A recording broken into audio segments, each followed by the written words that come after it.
lives one day at a time. Kimmy Kim and Elations Radio. They're here to get your day going fine. Kimmy Kim and Elations Radio. Kimmy Kim and Elations Radio. Kimmy Kim and Elations Radio. And here's your host, Miss Kim Robinson.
Thank you for joining me Saturday. I definitely appreciate you taking time out of your busy Saturday. Thank you for joining me for Next Level with Tranace Carter. I'm glad. I hope you guys can hear me pretty good. All right,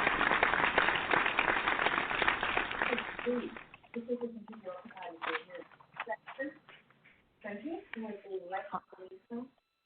All right. So as promised, every third Saturday we are going to be talking about money with the Money Maven. The Money Maven's corporation is Authentic Business Management. So Money Maven, let's talk about it. Could you tell me about yourself and your business?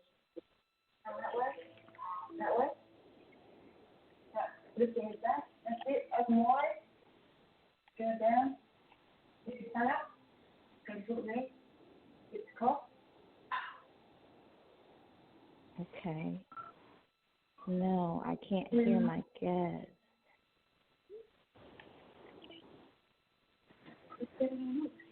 Hello, are you there?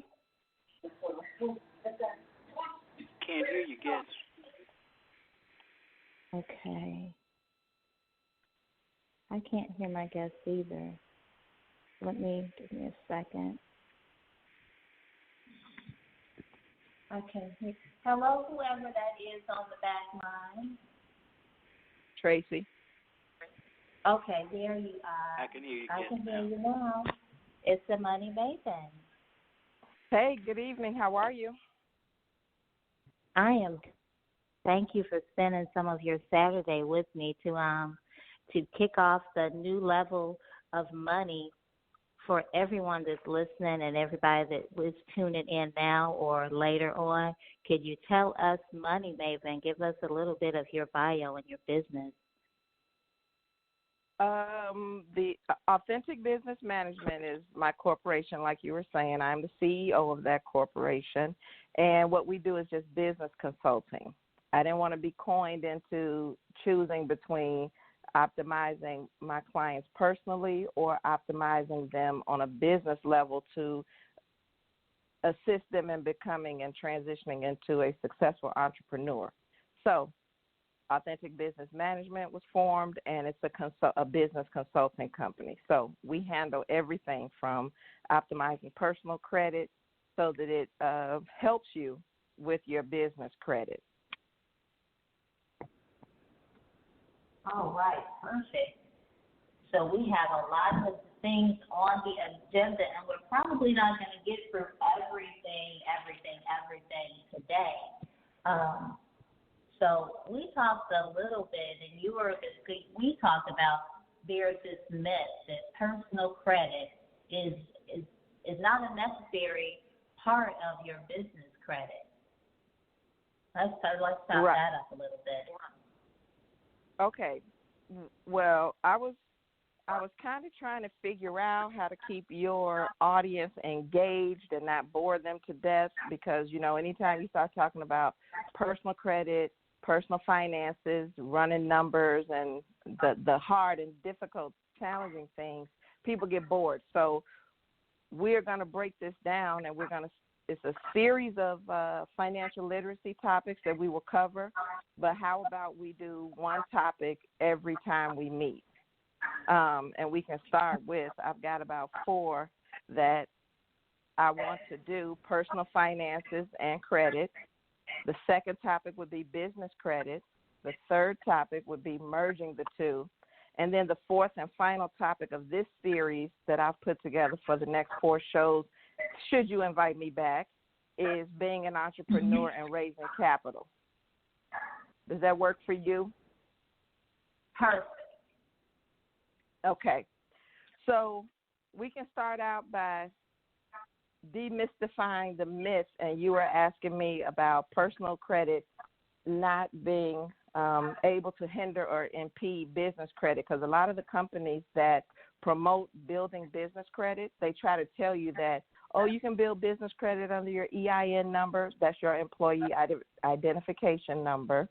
And they tell you all you need is your EIN number, and you will be able to build your business credit. It doesn't matter what your personal credit looks like. That is a myth. It's old school, and these lenders are not going for the okie doke anymore. Not at all.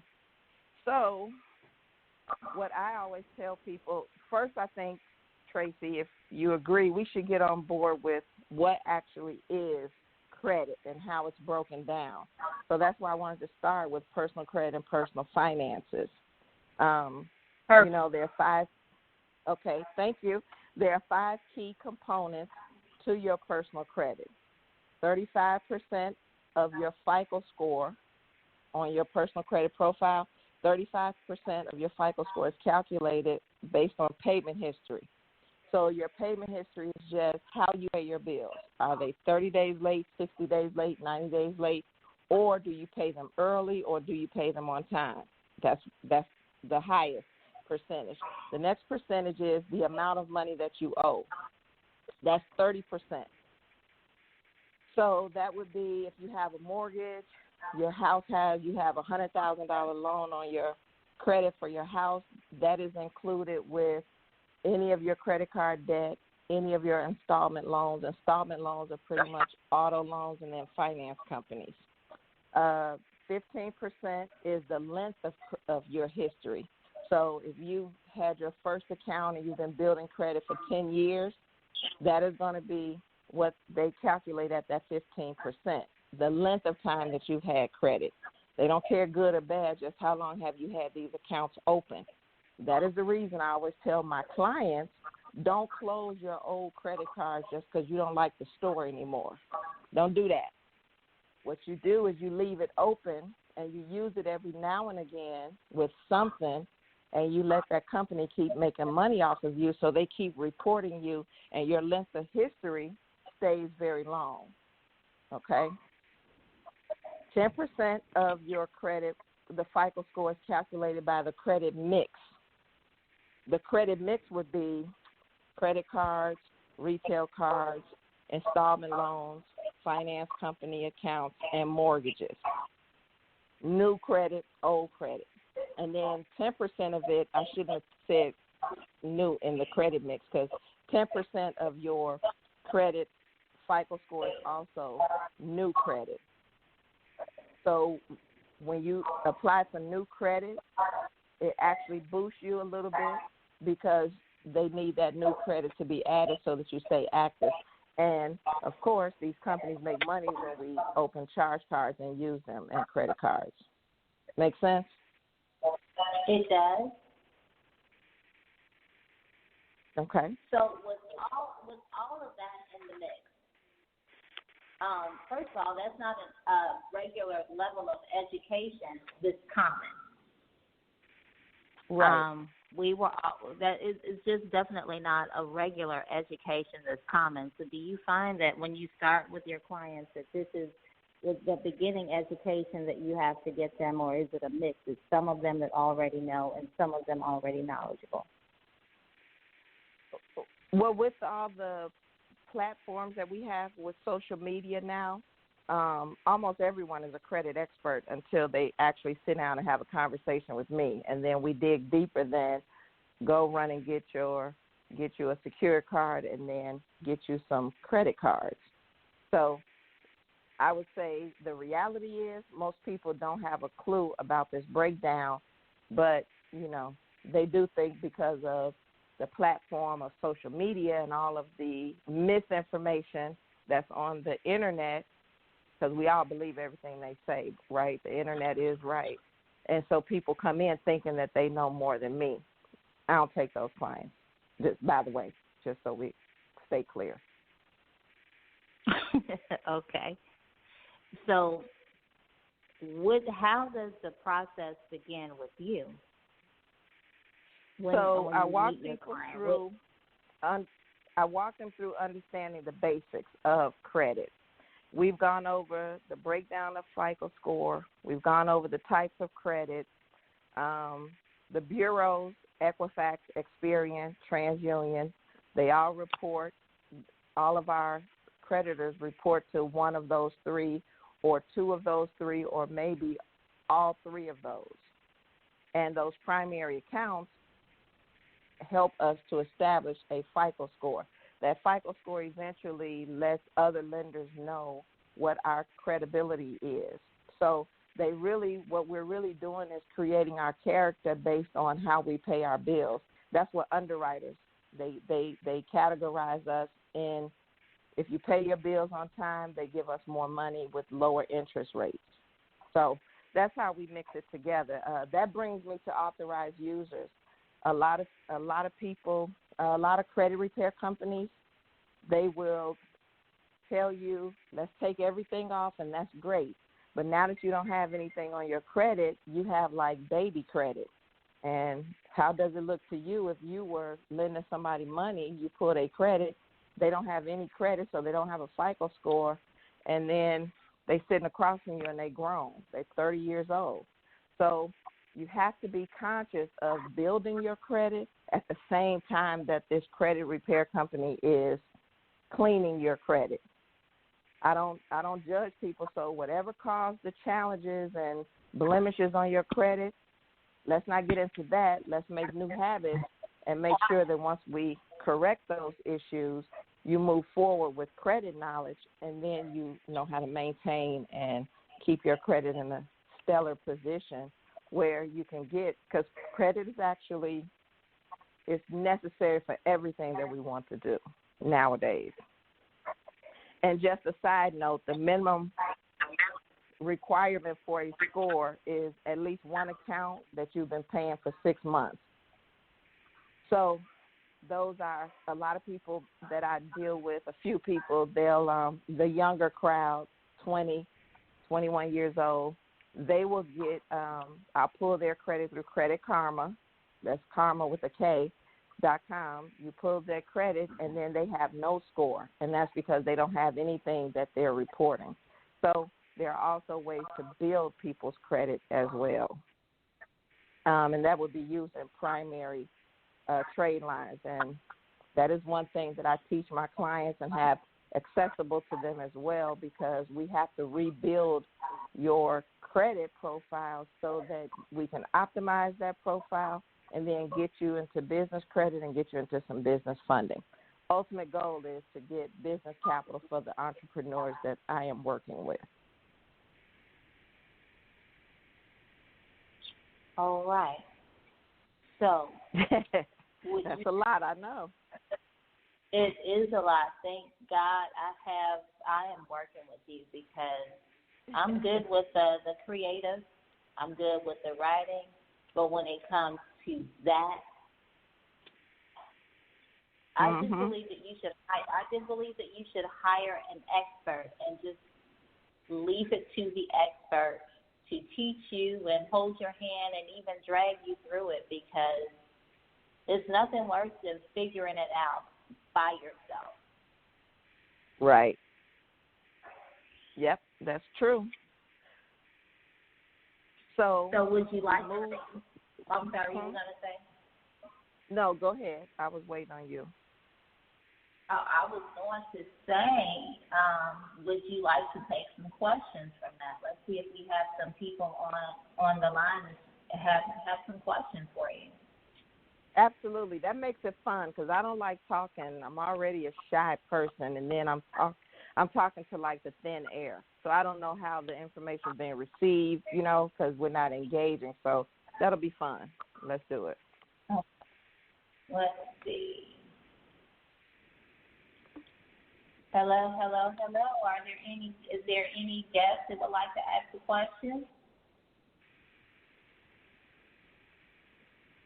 I heard someone earlier. Hello, how are you? I'm doing just fine. Yourself?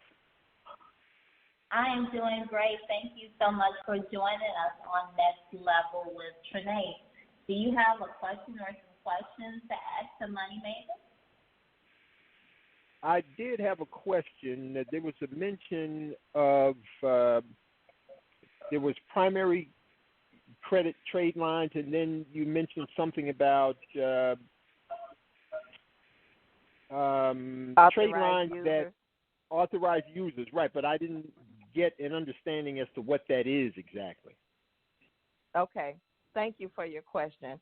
The authorized user, those are trade lines that appear when someone authorizes you as an individual and you have some sort of close relationship with them. They authorize you to have access to their trade line. So parents, a lot of our Caucasian counterparts, what they will do strategically is as a parent, they will put their children on their credit cards as they become 18 and older, and then that 18-year-old going into college already has the credit history that the parent has because they have been authorized to be a signer on that account with them. So that's what the authorized user is. There are a lot of companies out here, and I'm glad you brought that up because I was talking to Tracy earlier about it, a very popular company that was bragging all on YouTube. They've got everything. They have everything that you would think to be like the perfect company, and people always want you to, they want to be able to see you on social media. When I tell you this company has their own IGTV channel, something like that, they have YouTube, they have a very, very, very graphically advanced website, and all they do is sell authorized user trade lines. And I was telling one of my clients, I said, I've used them because I try everybody on the market so that I stay, because anybody that works, I stay with them. So if I have access to a company and I need a client to have these authorized user trade lines, I want to be able to offer them the best resource and most reliable resource. So this company was one that they worked well with me before, and then they started to delay on my refunds, and the trade lines weren't hitting my client's credit, so I stopped using them. And I told my client that asked me about them, I said, they're not a good company to go with anymore, because what is happening is these companies are slowly but surely going out of business because lenders are now starting to back out in their calculating of the FICO score themselves. They are backing out numerically authorized users because that is actually someone else's credit that you're just piggybacking off of. You may have heard that term as well. These are piggyback accounts because I have good credit. I put my hostess with the mostest, Tracy, I put her on my credit card. Now she has the same trade line reporting on her credit as I do. So essentially now she has good credit, but it's not really her credit. I have good credit, and she's piggybacking off of me. So with that being said, lo and behold, he went with this company anyway. They offer credit repair. I said, do what you need to do, but you can't work with both of us. I'm very selfish like that. If we're going to work together, let's bang this out together, because I don't want to have to make up and correct another company's problem. And lo and behold, that company went out of business Friday and blindsided everybody. So all the fancy websites that they had, all the fancy YouTube channels, all the videos with the great graphics and them pulling up in the Porsche and the Maseratis and getting out telling clients that they know how to make you a six-figure earner, become a broker, use their trade lines, they'll take you to funding. All of that got shut down in an instant. So I prefer teaching my clients to go and get primary trade lines. And that was just a lesson, like an example of just being a small minority business does not mean you are not as resourceful, because here's this $1 million company, they've gone out of business and they've left all of their people high and dry. So if you paid for trade lines yesterday, you're not, if you paid for trade lines last week, you think you're going to get them and the company shut down. So you have to be careful with using authorized user trade lines. They do help people with small, thin files, but they shouldn't be the majority of what your file consists of. So primary is any account that's in your name. Authorized user is any account that you borrow and someone else allows you to be on their account. Does that make sense, caller? It does. Okay. I hope that answered your question. I got sidetracked a little bit, but I was excited because I meant to mention that earlier about the authorized user trade lines. They're just really turned into a bad situation for people. And they're expensive. They're getting, like, you pay $300 to $1,200 just for someone to put you on their card for 60 days.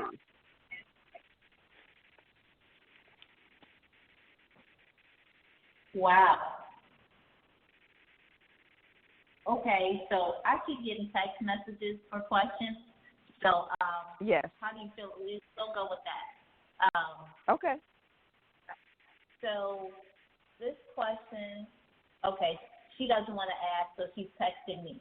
What are the penalties for backing out of those companies that go out of business? Do you recoup your money?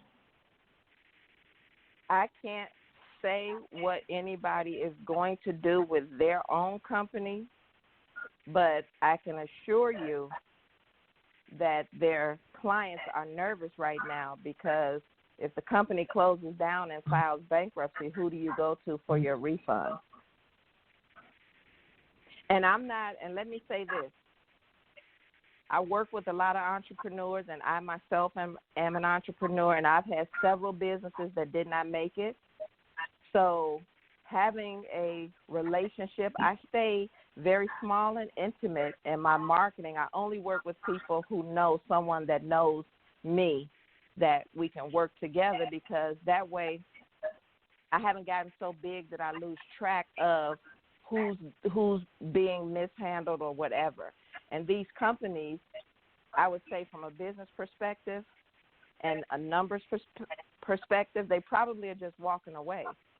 Because if you close down and you file bankruptcy, that's just like, personal bankruptcy. Once you file bankruptcy on the business, you don't owe any of the debt. Once you go through the bankruptcy process, those debts are eliminated and you move on to start the next company. And that's what people do. So I don't know if they're giving refunds, but I hope they are. That's what I'm going to say. I hope they are. But what kind of business goes out of business in one day and don't warn you, hey, we're wrapping up, we're not taking any more? That's not how they approach it. They didn't say we're not taking any more orders, we're going to fulfill these, and then we're closing down. They said we're no longer doing business, and we'll reach out to everyone, all the entrepreneurs or all the people that have orders. We'll reach out to you directly. That's what I heard. I saw that on a YouTube video, actually. Oh, wow. So, yeah. Yep. So the next text question I got is, how do you know what company is reputable? You don't, and that's why you work with companies, because a lot of people think, let me go and see a review. Let me go look people up and Google. Google has us all, and that's why I mentioned at the beginning of the conversation. Google has us all fixated on whatever's on the internet is real. That's not necessarily true, because anybody can get a creative website and get a Facebook page. There's no background information. There's no one on Facebook is researching to say if this business is legitimate or not. Instagram is the same. Twitter is the same. All of these social media platforms, none of them have any qualifying requirements before you can say, I am a business. You don't even know if these businesses are incorporated. So what I always tell people is you work with people or companies that you know someone that has worked with them successfully. Or you work with people, you work with companies that you know the owner, because you know the integrity of the person that runs the company. So that is always my recommendation. And I like a smaller business appeal for some of these things, because you get a more one-on-one and you're more customized and you're handled a little differently than going to the big box companies that if they go out of business, you're just another number. And that's not to say the small business won't go out of business, but if they do, you have more of a chance of getting your money back or getting a refund, or them trying to make you whole whatever way they can, because they have an actual rapport with you, and you're not just, oh, that's file number 1234. Does that make sense? It does. That's why I usually only go work off a referral. Yep. And small businesses. That's how I only work. If we all supported our friends in business, just imagine how much more productive all of us would be. So that's just my take. So, okay. Any other questions? She says, okay, good to know. I agree. Small and intimate is a better way to recoup any lost funds. Maybe, or for me, people buy from who they know and who they trust. So your reputation is everything, whether you're large or whether you're small. I just like working with somebody I get a referral from, or somebody I might that's small, because it's more relational. Yep. It's just more relational that way. Yes. I agree. Do we have anybody else that has questions? I do have another question. Okay. Come on with it. I heard you mention earlier that a number of your clients that you work with are younger people in the, let's say, college age to maybe 30. I heard you mention 21 to 30. Now, when you get older, because obviously we all have had issues with our credit, not all of us, but a number of people have. And so as you get older and you're in your 40s and you get your 50s, if you have credit issues, is it harder to now reestablish credit as you get older, or is it the same as reestablishing or establishing credit when you're in your 20s? Now, that's a two-part question, and I'm going to say yes and no. Yes, it's harder because you're older, and 99% of people in their 40s and 50s have had credit and messed it up. So a company has to go in and get rid of the negative before they can start building the positive. But I'm going to say no, it's not as hard, but because that same 99%, now they're making, let's say when they were 21 to 30, they were making, in general, $30,000. Now they're making almost $100,000 because they're in their 40s to 50s, or let's just say, let's not go too far, but $60,000. So now you have more disposable cash that you can use to take care of your credit card bills, to really just strengthen and be consistent with paying back your debt. So, yes, it is harder, but no, it's not harder on that side of the table of repairing credit, because it's easier to establish yourself because you have the money to pay and be consistent. And most people get messed up and get late pays, and then they give up on their credit. So if you have the money to pay your debt, more than likely when you rebuild it, it's going to stay, which is the goal of everyone. Okay, that makes sense. I don't know if I'm allowed to ask a follow-up question. You are. So I have friends who have divorces, have gotten divorced, and everyone tells me that in the process of getting divorced, credit just gets messed up. It just inevitably it gets messed up. So, first off, it's a two-part question. Is that true? Does credit have to get messed up through a divorce? And secondly, how hard is it to recover from that? Were you going to say something, Tracy? Oh no, I'm just listening. Oh, because I heard some feedback somewhere, and I thought that was you. Okay. Yes, 99. I'm going to say that 99% again, because those are all personal choices. So it depends on the two adults that are leaving the relationship. So if I'm upset and I'm getting divorced and I'm mad at you and I know the car is in your name, and then we separate and I tell you, yeah, I'll pay for it, and I'm driving the car that I was driving when we were married and together and getting along, and I don't pay, now I just messed up your credit. And typically when people are going through divorces, they're not amicable divorces. They're usually irate, enraged. Someone is mad at the other one, and so they do a lot of spiteful things to each other, and that is the way the credit gets messed up, because it doesn't have to be. That's a choice. That's a life choice. I always say people getting a divorce, they should probably be friends, because they still have to, they're still connected, they're so intertwined with their finances that they should be very best friends. Having a marriage is like having a partnership. It's a business.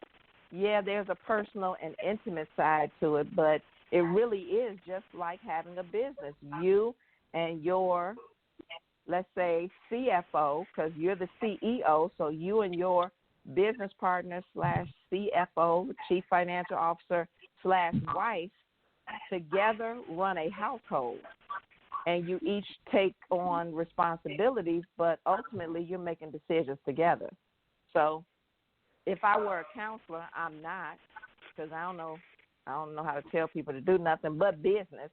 I have a really good friend who always says, if it's not money or business related, I shut my ears off and my mind, and I act like a blonde when it comes to the other stuff.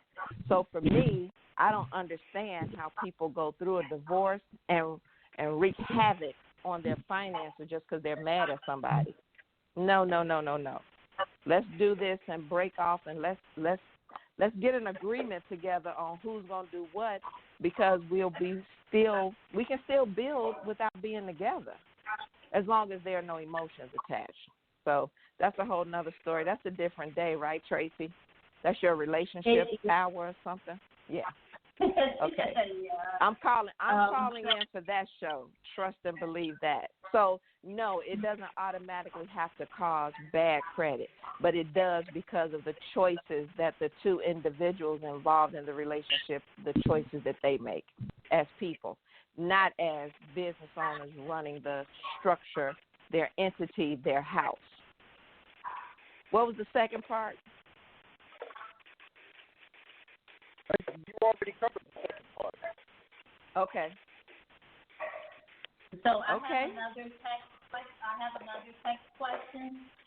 Yes. I understand what she's saying, but is Credit Karma a reliable company versus the three major credit bureaus?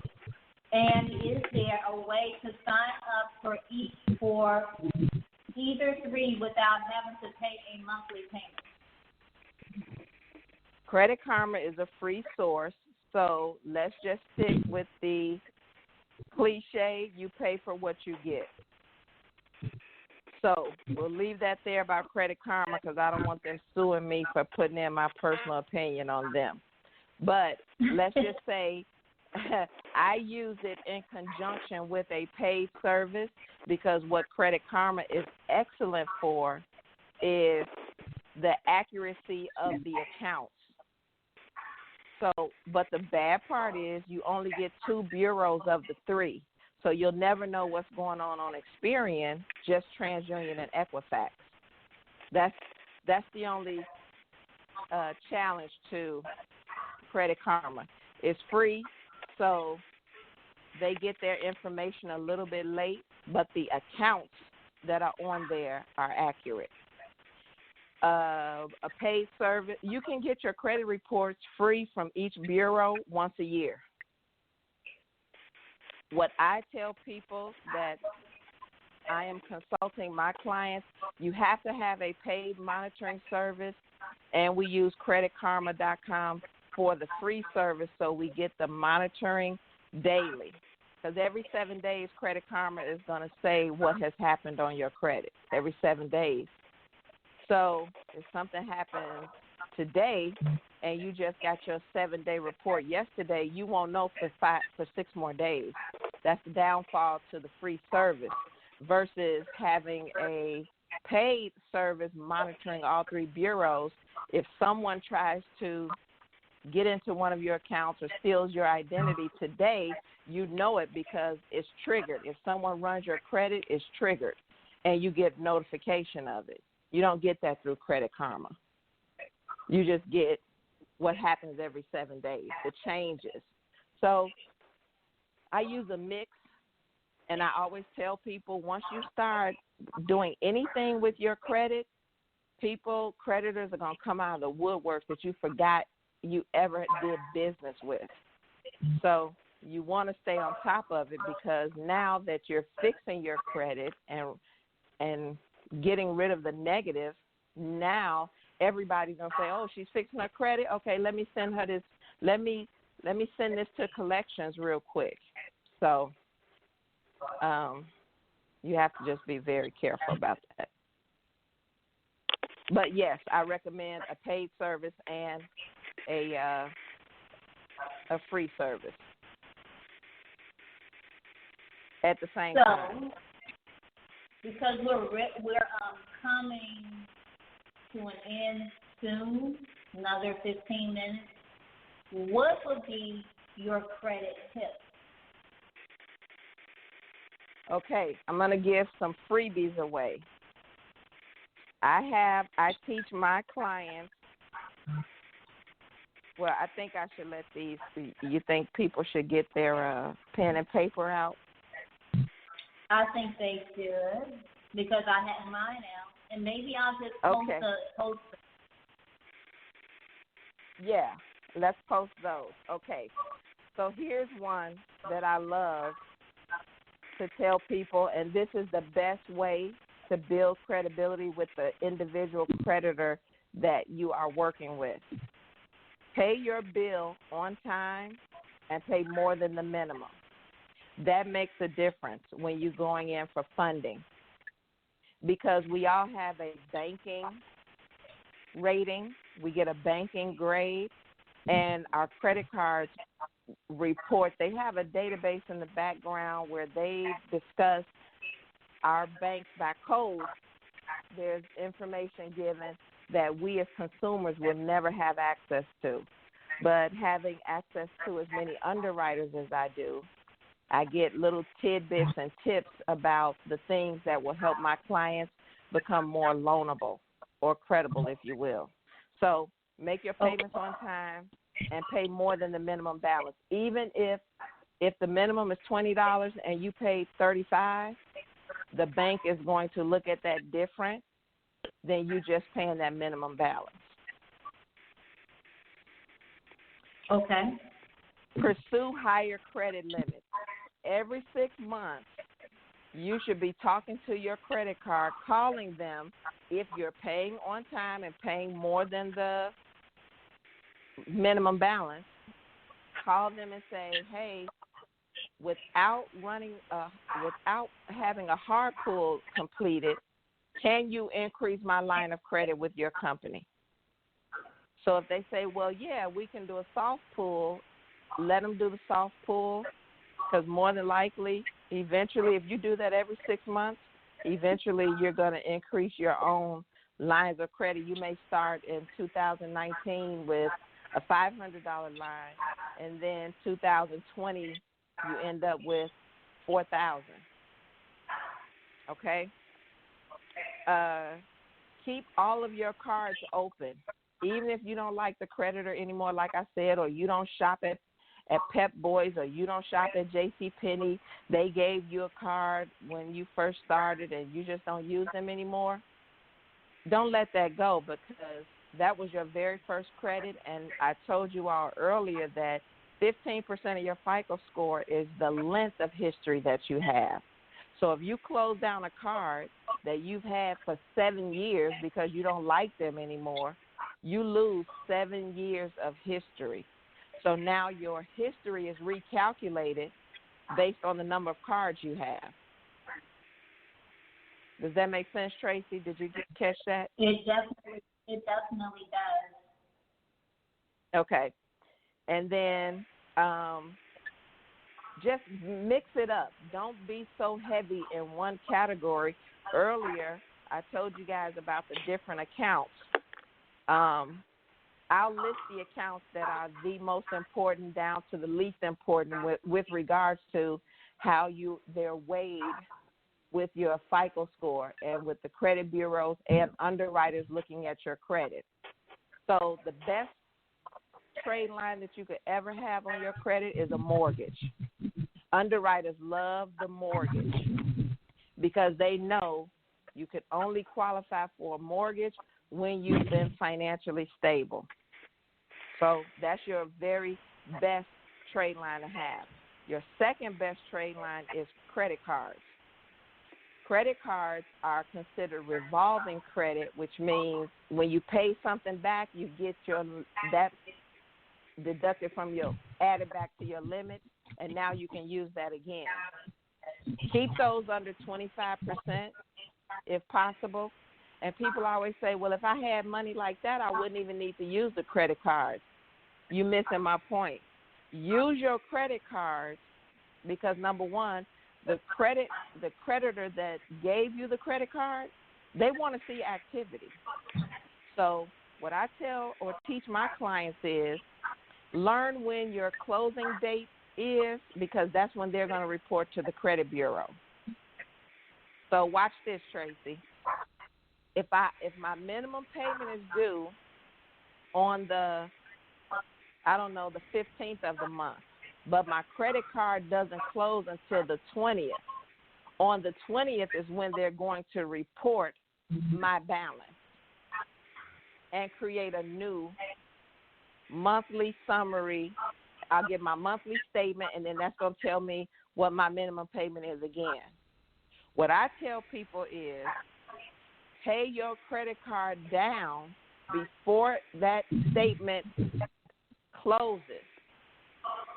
So if your statement date is the 20th, that means on the 20th, at some point that evening, they're going to close your credit, and whatever you owe is what they will report. If you pay it down to 20%, you got a $1,000 line of credit with them. With, let's just say it's a MasterCard. You pay it down to $200. That's $800 in a payment that you've made. Number one, you get credit for the $800 being paid. Number two, you've paid so much more than your minimum balance. Then what happens is when they report on the 20th and you see your statement on the 21st, it shows you have $200 balance and you have $1,000 in your limit that's available to you. So you have $800 available balance, right? Right. When your FICO score is calculated, guess what just happened? It looks like you paid off your score on the 22nd. You can go run that card right back up. No one will know except your credit card company. But anybody looking at your credit, what they saw is what you just reported. A $200 balance, and you got $800 available. So to an underwriter, if you're doing every one of your cards like that, playing that game, so I would say put to the side a certain amount of money for you to do that for every card. That's going to make your FICO score better. You're manipulating your FICO score. Because, number one, you just paid a large lump sum. And they're reporting that you have a small balance. And that's a revolving line. So you look more responsible because it looks like out of $1,000, all you use is $200 all month. And then you go run it back up on the 23rd and just be ready to pay it back down before the 20th of next month. And you good. Right. Yep.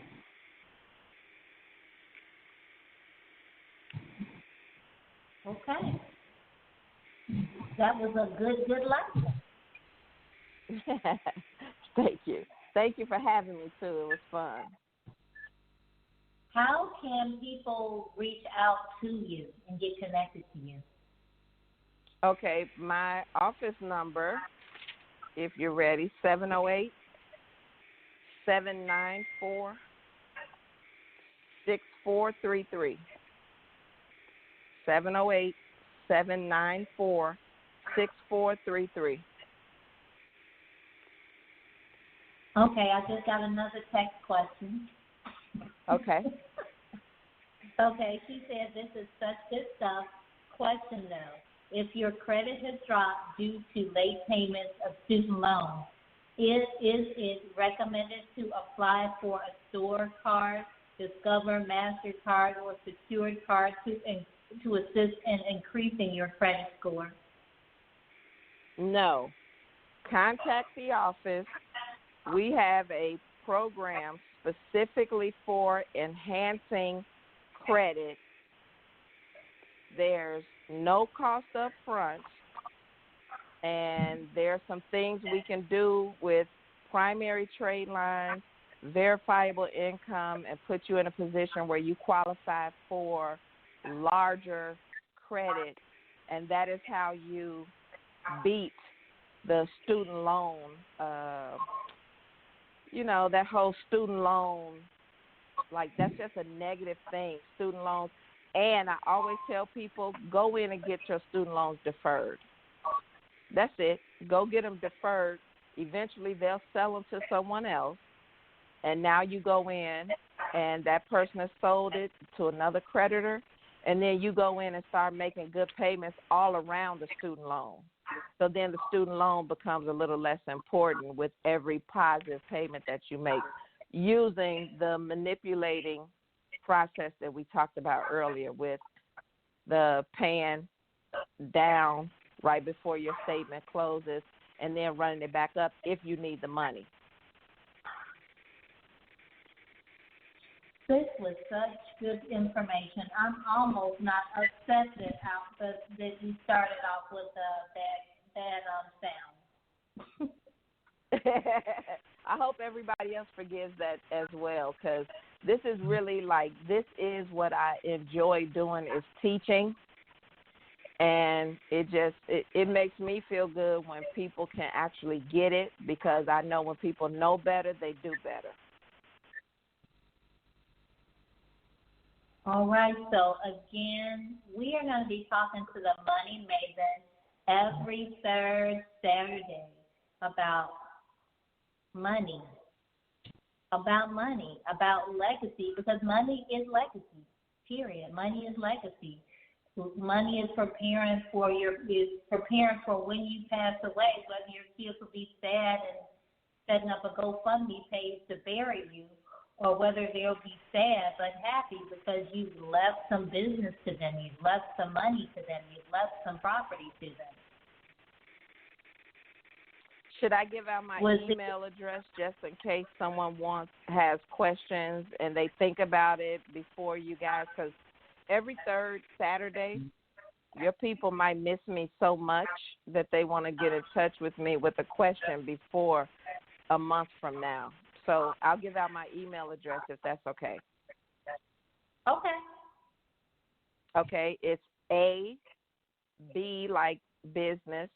I'm going to give you the acronyms, but I'm going to say the words so that you understand, because our quality of sound is a little poor. So the email address is A like authentic, B like business, M like management, Inc., INC, like incorporated, the number 18 at gmail.com. So it's ABMINC,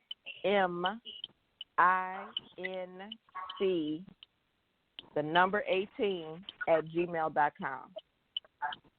All right, perfect. And get in touch with me if anybody's looking for business funding, steps to getting to business funding, any of that. Send me an email, and we can talk about it, or give me a call at the office Monday through Friday. We can talk about it, whatever I'm available. I make myself available for those who really want to do better. All right. And I don't have anything. I'm going to do the last thing. I don't have anything that costs more than $300. That's it. None of my services. That is perfect. Thank you for joining me on my financial inaugural show. Every third Saturday, we'll be here talking about money. And thank you for joining me on Next Level with Tranace, 5 p.m. every Saturday. We'll be here talking about how to move you to your next level. And as always, I'll end with I love you, be authentic, and thank you for letting me help you be great. Good night.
Where my old school at?